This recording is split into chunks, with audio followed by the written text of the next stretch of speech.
আসসালামু আলাইকুম প্রিয় বন্ধুরা। আমার উপরে যে দিয়ে আছেন এই যে প্লেন চলে গেল আজকে পুরে আবহাওয়া ফেব্রুয়ারের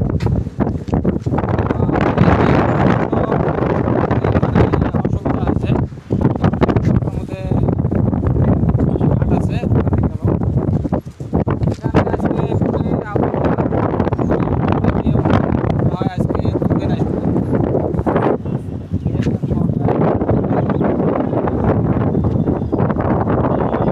ছাদের উপরে আছি, আজকে এত ধুলে বলা যায় না। উপর থেকে ভিডিওটা আপনাদেরকে দেখাচ্ছি। আমার সারা গায়েটা একদম পুরো ধুলে দিয়ে অন্ধকার। বহু দূর থেকে প্লেনগুলোতে আসি আছে, সব ডিগ্রি করে প্লেন করি আছে। তার মানে আজকে এখানে পুরো আবহাওয়ার কারণে গুয়াহাটি যাবে পায় না।